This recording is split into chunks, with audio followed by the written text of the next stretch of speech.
Selamat pagi buat seluruh anak didik kami kelas 8, Dek. Salam sehat buat kita. Selamat pagi, Bu. Oke, kita berdoa dulu ya, Nak, sebelum proses pembelajaran dimulai. Coba Epin ya, pimpin kita doa. Ya, Bu. Teman-teman dan Ibu Guru, mari kita bersatu dalam doa.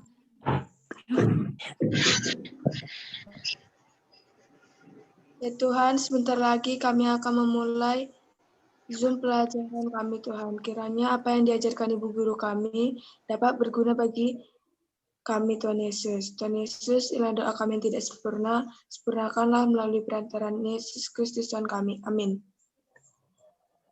Oke, baik, kameranya tolong dibuka sebentar, Nak. Biar Ibu nampak wajahnya. Mau di screenshot sebentar. Ya sudah, Cornelius, Rupadi.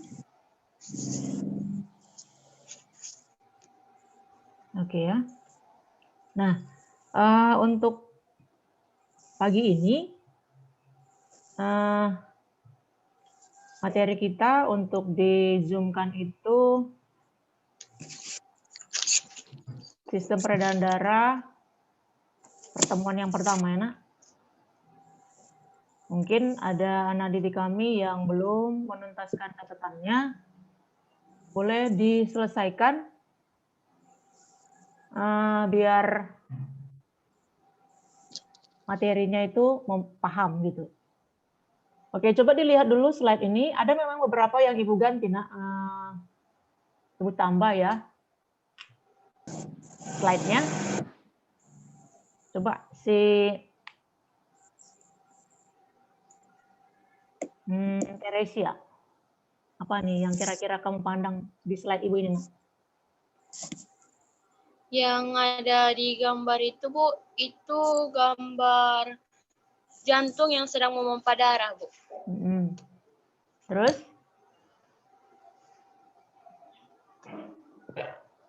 Ada lagi? Itu aja, Bu. Si Cornelius. Sependapat dengan si Teresia? Peredaran darah. Atau yang lain?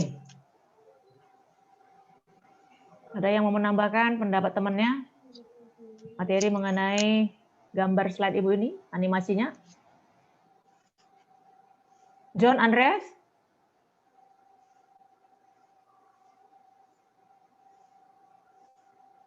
Epin? Gimana, Pin?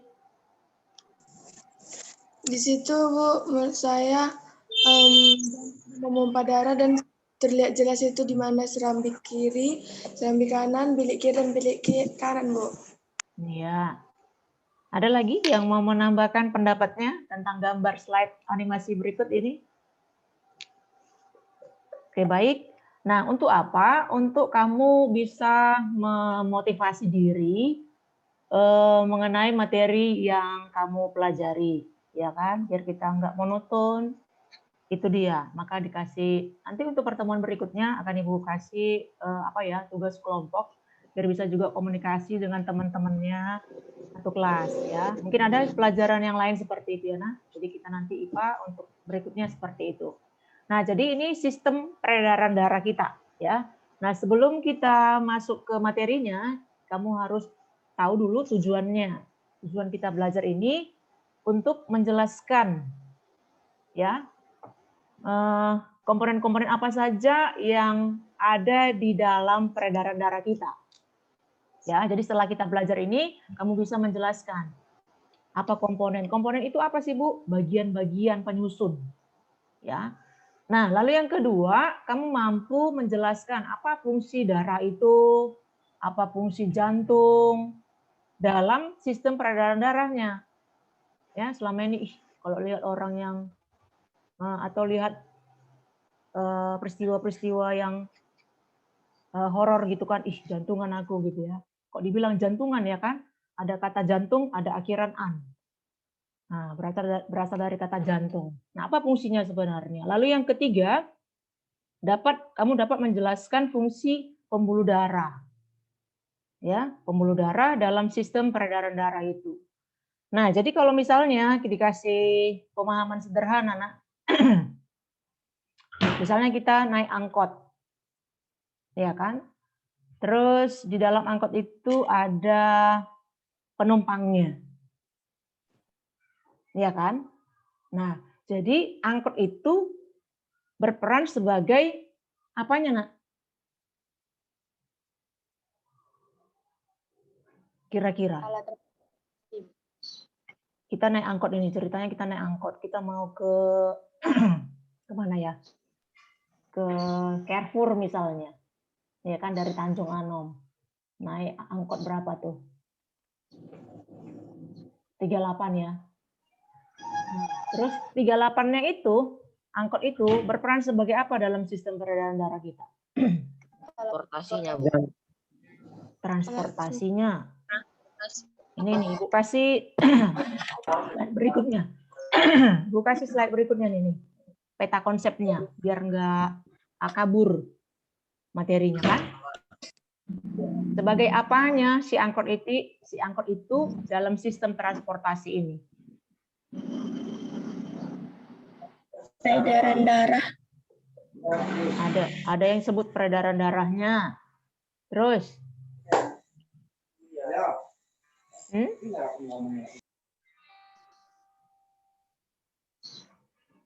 Ada jawaban yang kalau si penumpangnya sebagai apa? Darah, sebagai darah. Iya, sebagai darahnya. Kemana tujuan kita tadi kemana kan gitu ya? Makanya Ibu tambahin ya sebelum kasih jawaban yang pas tadi. Kalau misalnya kita makan obat, ya kan, Nak? Nah, misalnya yang mau diobatin itu karena batuk, ya kan? Sakitnya kita batuk, terus kita makan obat.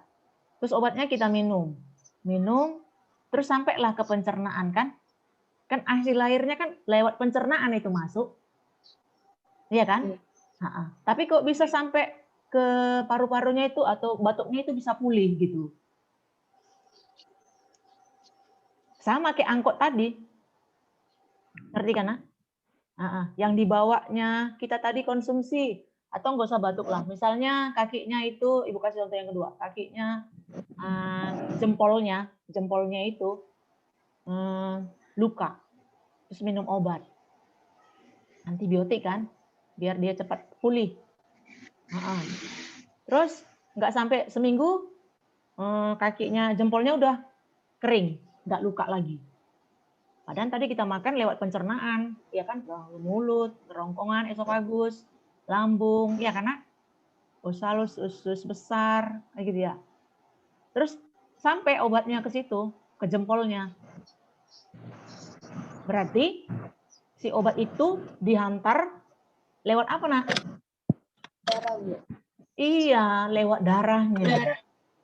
Nah, itu materi-materi yang Ibu kasih mengambang untuk kamu boleh berpikir, enggak Ibu jawab. Nanti pertemuan berikutnya Ibu minta pendapat kalian. Atau misalnya ada lagi yang ketiga, peristiwa yang ketiga. Kamu tuh lapar. Ya kan? Udah lapar, terus enggak kamu penuhi laparnya. Terus yang sakit itu kepalanya, pening. Enggak bisa gitu. Ya kan? Oke, itu mengenai hal-hal yang berhubungan dengan sistem peredaran darah kita. Untuk pertemuan berikutnya, Zoom berikutnya kita bahas itu ya. Nah, ditulis tuh yang Ibu kasih tadi. Jadi nanti untuk pertemuan berikutnya kita bisa, Bu, ini kayak mana ini, Bu? Nah, ini kayak mana nih, Bu? Mana tahu ada temannya juga, pasti Ibu kasih reward-nya. Ya, tentu ada pertanyaan, ada reward-nya untuk jawaban kamu masing-masing. Reward itu istilah hadiah nilainya. Ya, nah, jadi kita fokus kemari sistem transportasi pada manusia ya, Nak. Jadi di sini Ibu kasih peta konsepnya. Yang pertama sistemnya, sistem peredaran darah dan sistem peredaran getah lambung. Ya. Nah, jadi yang kita bahas untuk kali ini sistem peredaran darah yang mencakup 3 komponen, yaitu darah, jantung, dan pembuluh darah. Jantung, pembuluh darah. Iya. Jadi untuk konsep hari ini yang kita pahami. Itu tadi dari tujuannya kan, tapi untuk berikutnya kita akan bahas sistem peredaran getah lambung, pembuluh limfe. Ya. Nah, nanti menyeluruhnya itu apa? Kelainan dan penyakitnya. Itu akhirnya. Oke. Nah, jadi di dalam darah kita itu ada yang menyusunnya. Jadi kalau misalnya nih ada eksperimen karena diambillah darah kita mau membedakan mana itu sel darah merah, mana sel darah putih, mana keping darah, mana plasma darahnya. Ya kan? Nah, ini langsung Ibu buka slide-nya. Nah, jadi kalau diambil misalnya darah nih, perhatikan ini. Nah, ini namanya plasma darah. Jadi cairan tubuh kita itu ada dua bagian. Yang pertama plasma darah dan sel darah. Ya, Ibu ulang sekali lagi. Cairan tubuh kita itu ya karena terdiri dari dua bagian besar. Yang pertama plasma darah dan sel darah. Ya. Nah, jadi sel darah inilah yang dibagi jadi 3 bagian. Ya, sel darah merah atau eritrosit, sel darah putih, iya, atau dan yang ketiga itu si trombosit, Keping darah. Iya. Nah, itu selnya, sel darahnya. Sedangkan apa tadi? Satu lagi? Iya, plasma darahnya. Inilah dia. Ya, jadi plasma darah itu bisa kamu lihat di sini, warna kekuningan, ya kan, jumlahnya itu 55% dari jumlah darah. Nah, plasma itu atau cairan darah itu terdiri atas 90% zat cair yang mengandung 8% protein, 0,9% mineral, dan 0,1% bahan organik. Nah, itu di plasma darahnya. Oke. Nah, lalu yang sel-sel darahnya ini ya, si eritrosit. Nah, di sini sudah ada Ibu buat gambarnya. Merah. Jadi bentuknya ini ada, Nak. Bentuk sel darah kita ini bentuknya bikonkav. B itu artinya 2. Lempeng atas dan lempeng bawah. Kayak uang logam kita itu kan. Nah, jadi kita lihat dari sini. Terdapat hemoglobin. Apa itu hemoglobin? Siapa yang udah baca sebelumnya? Ini yang mengandung unsur besi. Apa, Nak? Graciela? Suatu protein yang mengandung unsur besi. Iya, suatu unsur yang mengandung zat besi, kata temannya Graciela. Yang lain? Apa itu hemoglobin?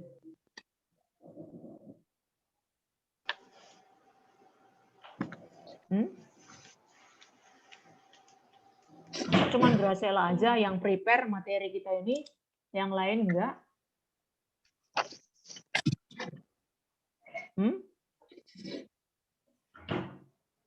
Apa, Nak? Komponen hemoglobin itu disingkat dengan Hb ya. Kalau di medis itu ada angkanya. Berapa angka yang sehat hemoglobinnya, ya berapa yang kurang sehat. Kan gitu. Nah, jadi kalau orang tuanya medis bisa gampang nanyanya. Jadi kalau nggak berhubungan medis bisa juga kita belajar sendiri kan.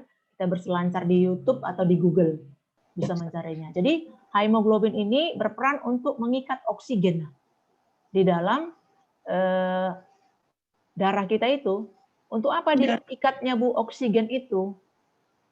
Siapa yang pernah baca? Untuk apa diikat eritrosit oksigen?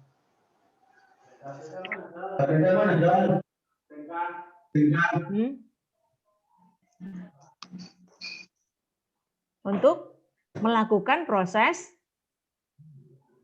oksidasi biologi. Nah, misalnya nih, kita saat ini kan punya suhu tubuh yang normal 37 derajat Celcius kan. Nah, jadi dari mana suhu tubuh itu selalu ada gitu loh.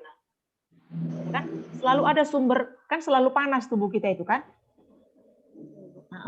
Jadi kalau misalnya orang nggak hidup lagi Bu, panas nggak tubuhnya?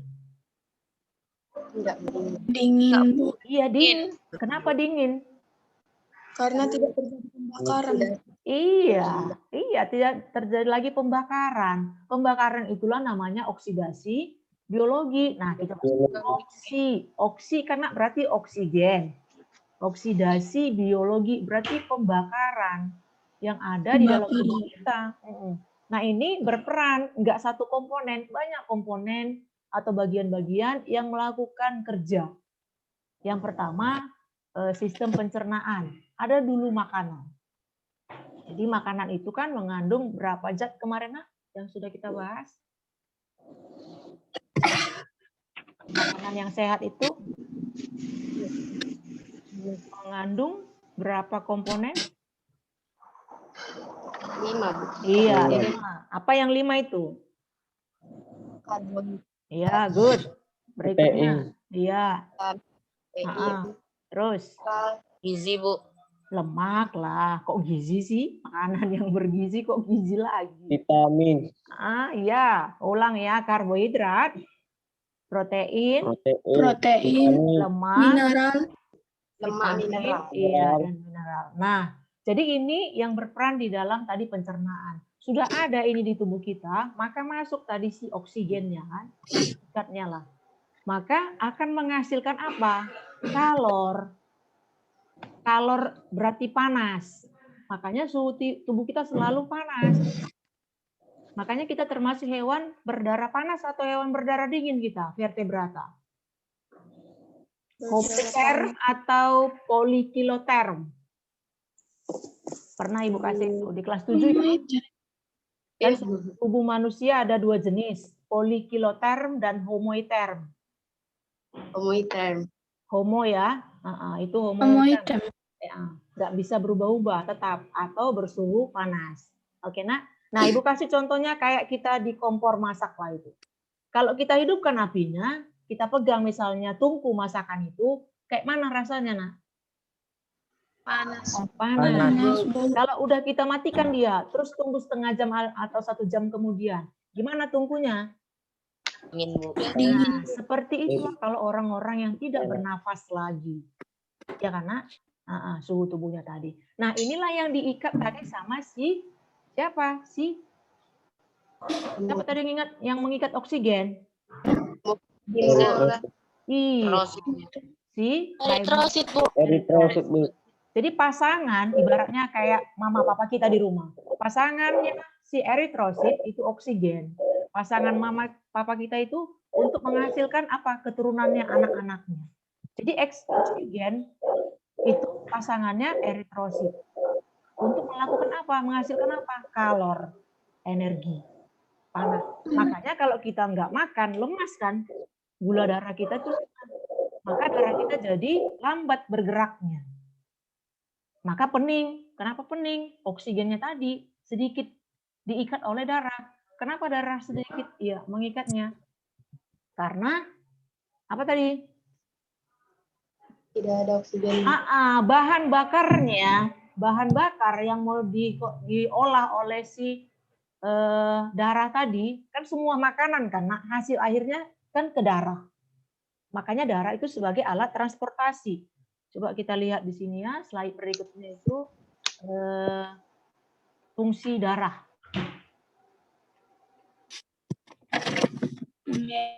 mengedarkan. Apa, Nak? Udah kemarin Ibu kasih kan? Di awal Udah. ya? Udah, Bu. Apa yang pertama? Udah, Bu. Sebagai Mengedarkan sari-sari makanan yang Ya. diserap dari usus halus ke sel-sel seluruh Oke. tubuh. Terus? Memelihara suhu tubuh. Memelihara suhu tubuh, ya. Membantu Makanya kita itu mana ya? Slide-nya tetap ini. Oke, makanya suhu tubuh kita tetap kena homoiterm kan? Memelihara suhu tubuh. Oke. Nah, jadi itu mengenai si eritrosit. Lalu fungsinya tadi sudah tidak memiliki inti. Lalu umurnya 120 hari. Berapa bulan tuh, Nak? 4 bulan. Jadi sekali 4 bulan sel darah merah kita itu terganti. Dari mana? Yang udah usang dia? Dari makanan. Nanti walaupun dia sudah usang terganti, nanti dia akan dirombak lagi di hati. Nanti kita akan bahas.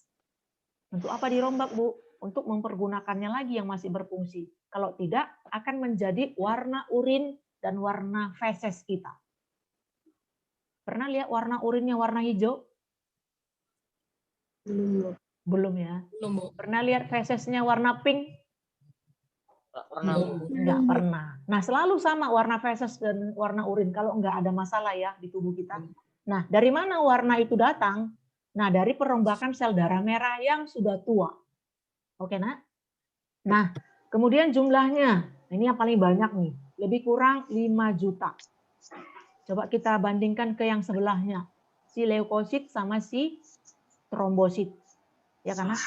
Maka nanti kalau kita hubungkan ke penyakitnya, bisa Nak sel darah merah kita yang 5 juta ini bisa jumlahnya lebih sedikit dari yang 8.000 ini.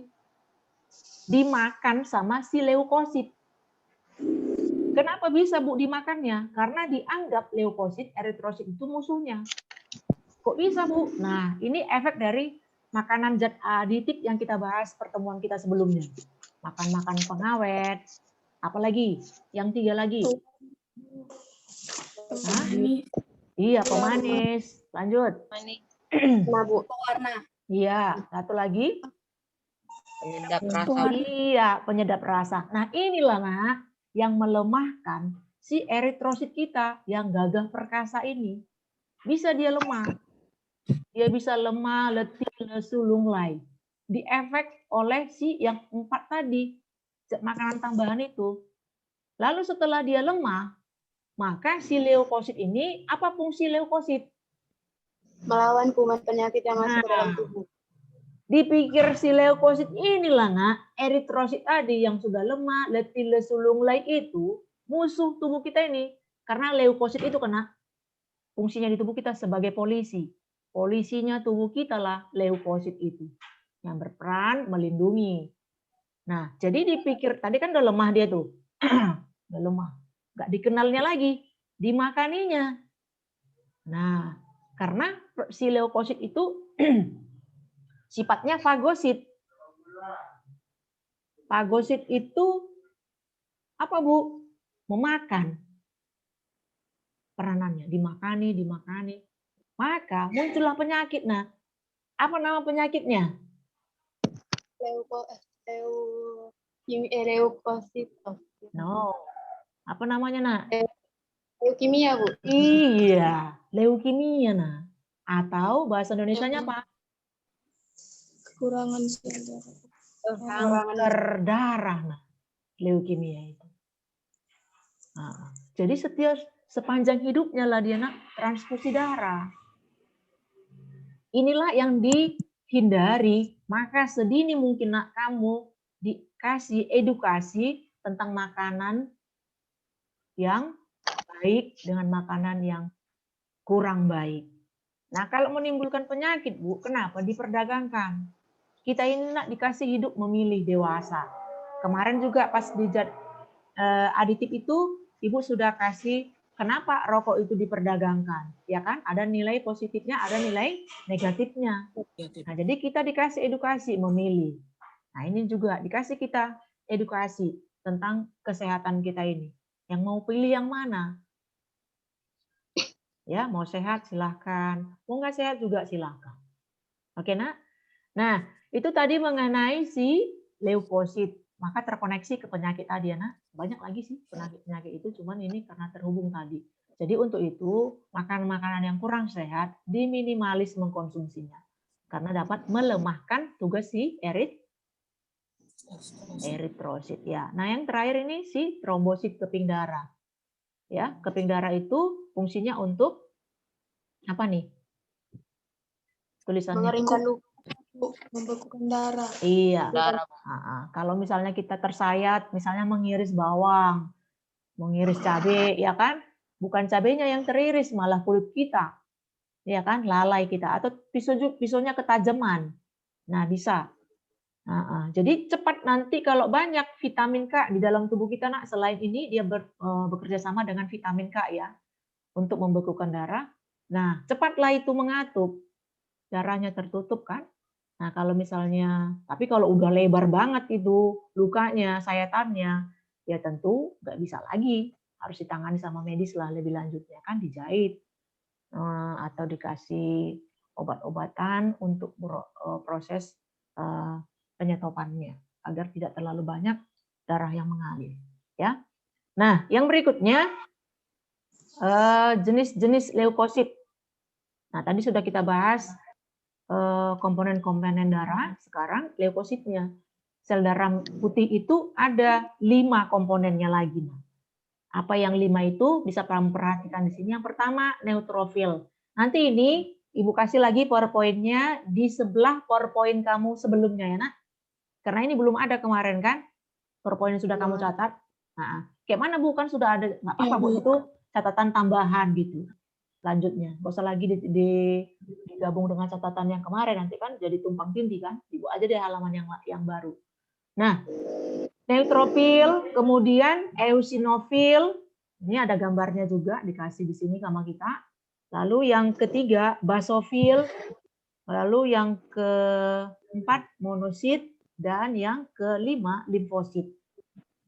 Ya, nah di sini limfosit berperan nanti sebagai apa?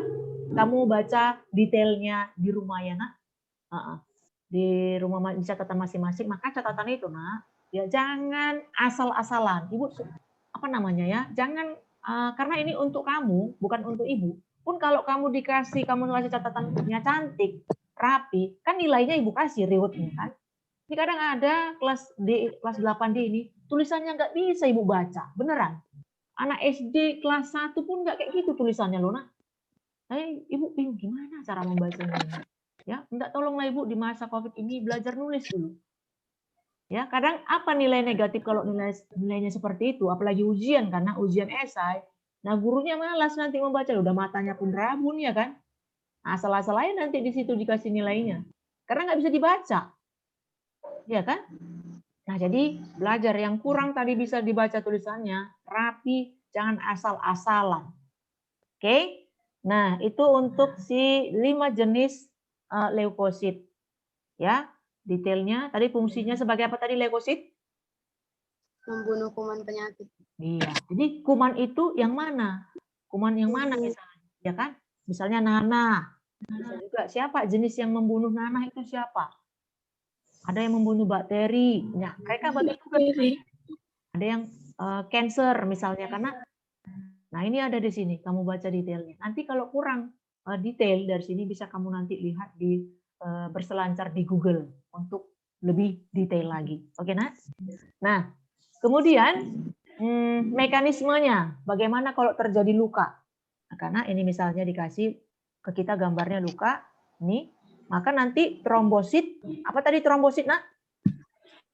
Keting darah, Bu. Iya, akan pecah, kan? Maka akan mengeluarkan apa yang dikeluarkannya? Darah, Bu. Ini ada nanti di sini dikeluarkan protrombin, trombosit, maka trombosit akan menghasilkan protrombin. Protrombin akan menjadi trombin. Nah, si protrombin ini menghasilkan vitamin K. Nah, ini tadi yang Ibu sebut untuk membantu si trombosit melakukan proses pembekuan darah, vitamin K dan ion kalsium 2 positif. Nah, lalu si protrombin menjadi trombin, trombin nanti akan menjadi fibrinogen. Nah, maka nanti akan menjadi luka kita itu akan tertutuplah dia. Oke, nah? Oke, ini kita percepat ya, waktunya sudah mulai. Nah, kemudian ciri-ciri sel darah, ini juga sudah kamu tulis, ya kan? Apa perbedaannya? Si eritrosit, leukosit, dan trombosit sudah ya. Nah, yang paling kontras di sini bisa kita lihat ini, hemoglobin. Yang mempunyainya hanya si eritrosit. Kalau leukosit dan trombosit tidak punya. Oke, nah, kemudian jumlahnya ini juga yang mencolok. Si eritrosit 4-5 juta. Sedangkan leukosit dan trombosit, nah, makanya karena si trombosit ini harinya jumlahnya kita lihat ya. Ini tadi sudah bentuk bikonkav, B tadi ya 2. Lalu di sini si leu bervariasi. Kemudian trombosit tidak beraturan. Lalu waktu Tiduran. makanya kalau orang yang lagi demam berdarah, ya karena itu kan harus cepat ditangani. Kenapa? Karena trombositnya kan lemah sedikit. Karena waktu hidupnya hanya 8 hari, seminggu, bayangkan. Kalau nggak cepat ditangani ya bisa selesai pasiennya itu. Itu yang melatar belakanginya itu. Ini bandingkan 4 bulan. Ini berarti 300 hari, berapa bulan itu? 8 hari. Lebih banyak, lebih lama waktu hidupnya eritrosit atau leukosit? Positif. Iya, jadi lebih lama ya dibandingkan ini. Yang paling cepat itu trombosit. Nah, fungsinya ini sudah sebagai antibodi, leukosit sebagai transportasi eritrosit dan pembekuan darah. Jadi mereka ini kerjanya nggak nggak satu-satu. Mereka sama-sama tapi akhirnya melakukan tugas yang sama. Sama kayak organ tubuh kita ini kan, tangan kita, kaki kita, organ tubuh yang lain, sistematik mereka. Oke. Nah, yang berikutnya alat peredaran darah kita. Jadi alatnya jantung dan pembuluh darah.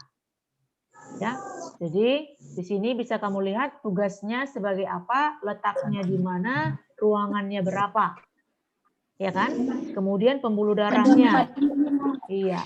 Ada pembuluh darah di sini, Ibu tambah satu lagi, nanti ada 3 itu ya. Arteri, vena, dan kapiler. Ya kan? Jadi yang menghubungkan si nadi dengan si vena, si arteri dengan si vena adalah si Kapiler. kapiler. Iya. Ini dia, arteri dan vena dihubungkan oleh kapiler. Maka kapiler termasuk juga pembuluh darah.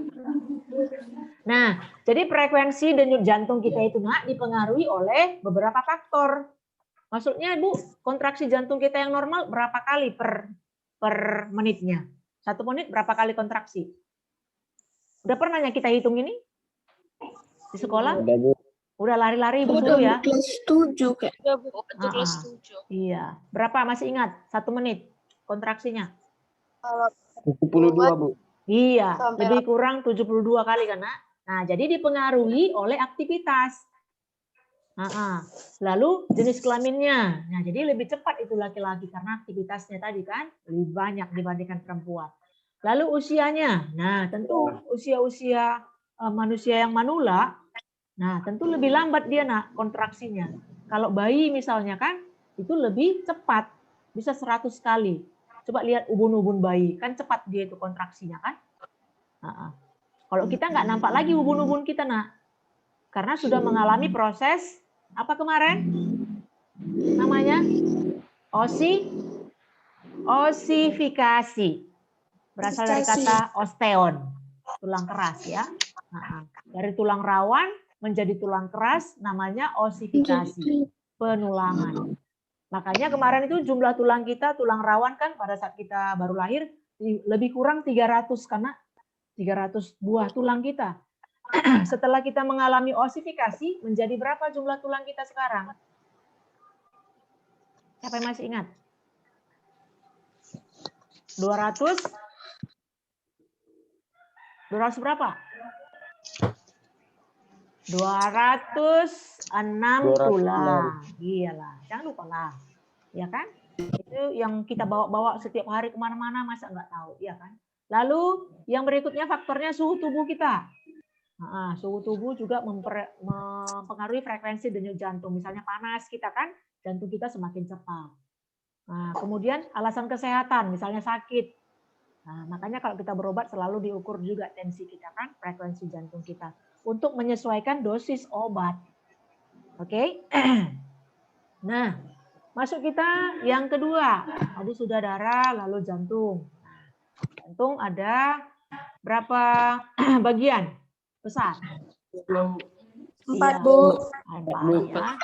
2 itu serambi, 2 itu bilik. 2 bilik. Nah, jadi ini dia 4 ruangan jantung itu.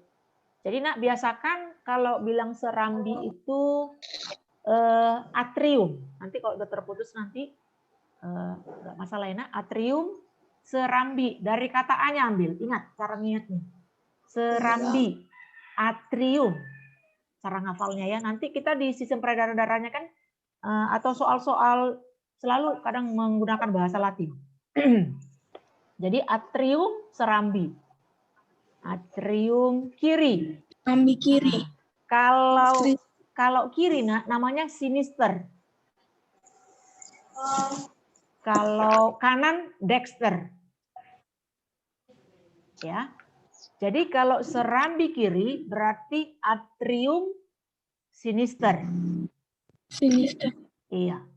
Kalau serambi kanan berarti atrium dexter.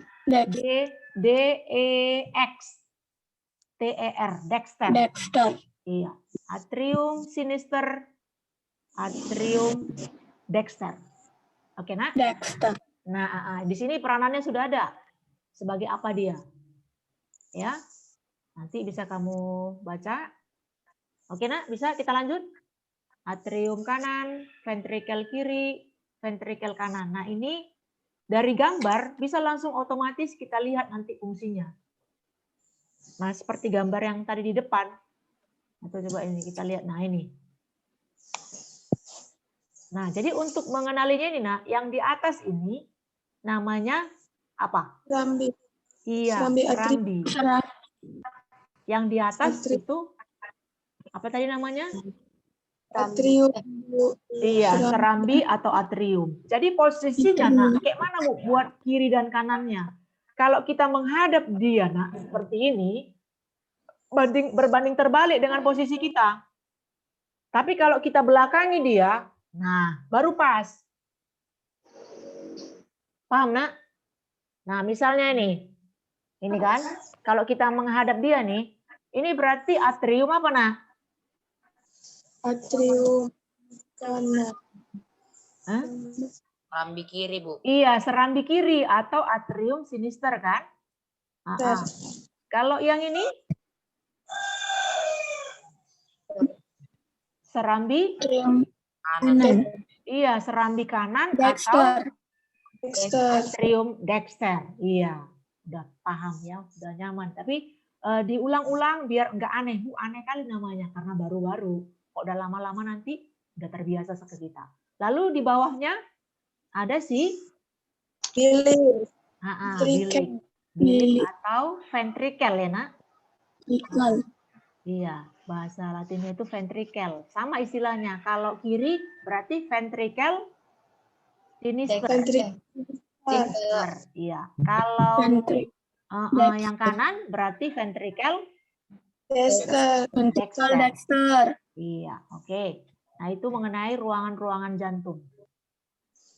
Nah, jadi kalau kita membacanya itu harus berbanding terbalik. Nah, perhatikan ini. Ya kan, Nak? Kalau misalnya tangan kita ini kan mana itu? Kan kiri dengan kanan kita kan terbalik kan, Nak? Ya, Bu. Pas kan? Jadi, loh kok terbalik? Nah, karena membacanya posisi kita harus membelakangi dia. Baru dia pas posisinya.